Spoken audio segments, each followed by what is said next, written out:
Welcome to the studio. It's Froyle here, and I'm so glad you've joined me. I've got so much to show you today. I want to show you how to avoid crazy mistakes when you're working on your fluid art painting, because oh man, this was a journey. Now, it started off just beautiful. My favorite colors. I'm using Diox Purple, Amsterdam Pewter, Iridescent White Pearl, Metallic Copper, Metallic Gold, and Quin Magenta. The colours are truly divine. How could it go belly up so easily? I'm using the Atelier pouring medium with Australian Floetrol 50% into the jug. I live in New Zealand. That's what I've got to use, so that's what I use. I'm adding the pouring medium to my paint, 1 to about 3 ratio-ish, with a little water, mixing them up. The colours are just glorious. And this time I decided to do a dirty pour.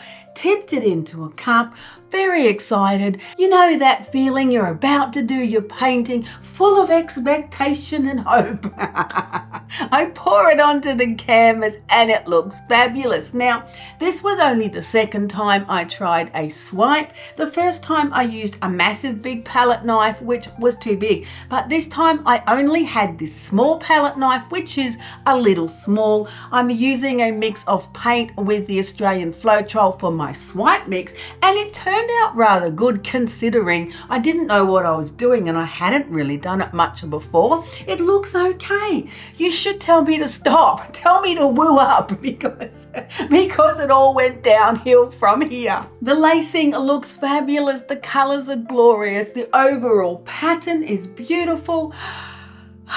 Yes, I should have just left it alone. It even dried beautiful. There was no cracks. But to me, it was a background color and I needed a focal point. I needed some purpose. I wanted something more for the painting than just a pretty pattern. So I pulled out this stencil of the feather. It's a good symbol. I love it. And I mixed up some bronze with some heavy gel medium, I'm thinking, because I wanted to make it a little bit thicker. I wanted it to stand up from the background so it didn't get lost.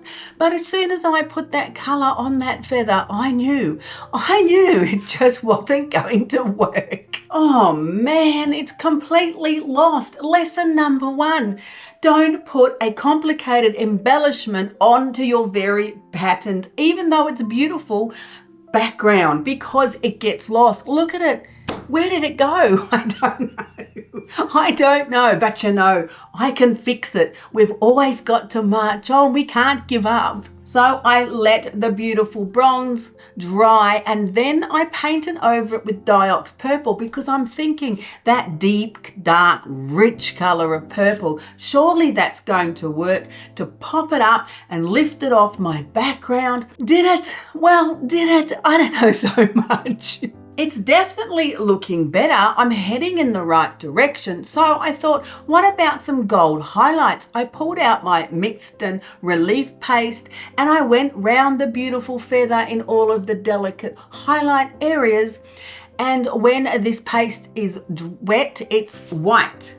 You have to leave it until it's perfectly dry and it goes crystal clear, and then you put the deco foil or transfer foils or whatever foils you're using on top of it. So the medium is perfectly clear now. You put the beautiful PBO Mirror Gold Effects leaves. That's what I'm using on this. Give it a good rub. Ta-da, ta-da. It comes onto the shape. It looks absolutely beautiful. But do I love it? I don't know, man. I don't know. It does look very glamorous. It is better than my first color, and I thought I could possibly live with it. So I strung it, hung it in my studio for a while, but after a month, I'm like, man, I don't like this. It's just not working for me. It's too much. I do tend to create too much, and this one was too much. This was over the edge.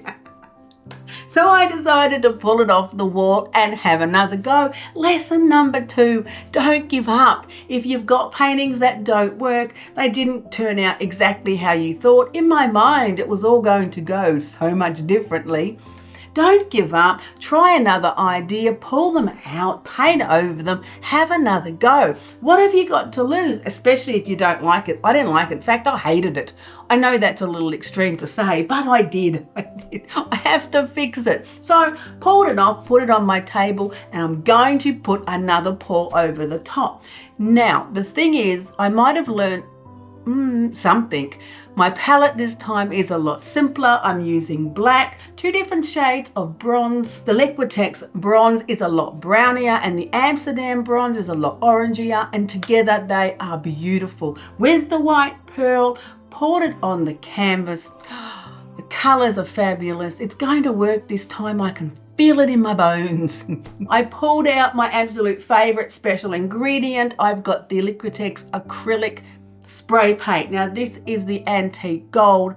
It's an acrylic spray paint, so you can spray it right on top of the paint. It's compatible. It says so on the tin. It's absolutely fabulous, and it's such a glorious color. It really creates beautiful textures. One of my faves right now. Then I had to add a little bit more paint, and I tried a black swipe down the side. Tell me to stop, please. Somebody stop me.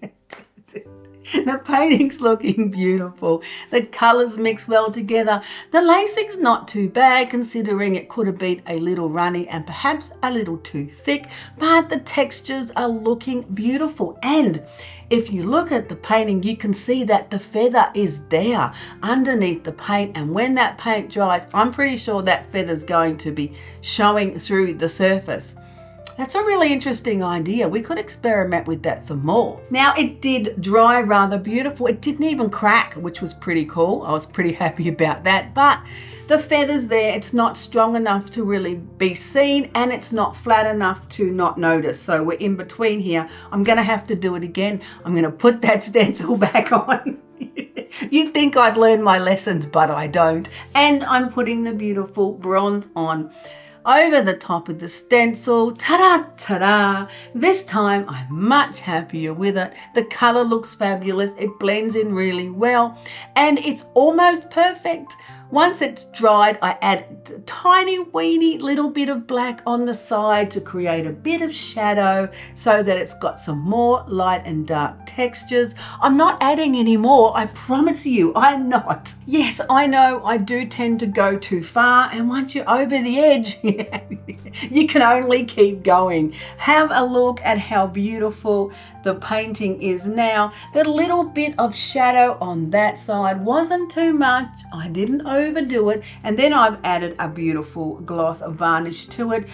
It's all nice and shiny. You can see the beautiful textures. I absolutely love that mark there of the spray paint. I love that texture there. I love the way it does that. And my lacing up here held quite well considering from the swipe there. I think it's beautiful. I'm much happier this time round than I was the first time round. The textures work great. The colors are sitting well. Even my feather looks beautiful there, nice and shiny. So I hope this has inspired you to try again with some of your paintings that might not have worked out exactly how you hoped. It really does happen to all of us quite often, actually. Pull them out, mix up your favorite colors, pour it on and see what happens. I really love the way the feather came through from underneath. I might like to pursue that some more. Next time I think I'm going to purposely put some shapes on and pour the paint on top of that. Why not, right? It could turn out absolutely amazing. Thanks for joining me today. I hope you were encouraged and inspired to push on. Don't give up. Have another go at some of your paintings that might not have turned out exactly how you'd hoped. And remember to avoid my mistakes. Don't put a very complicated embellishment on your beautiful textured backgrounds because it just doesn't work. I'll see you next time in the studio.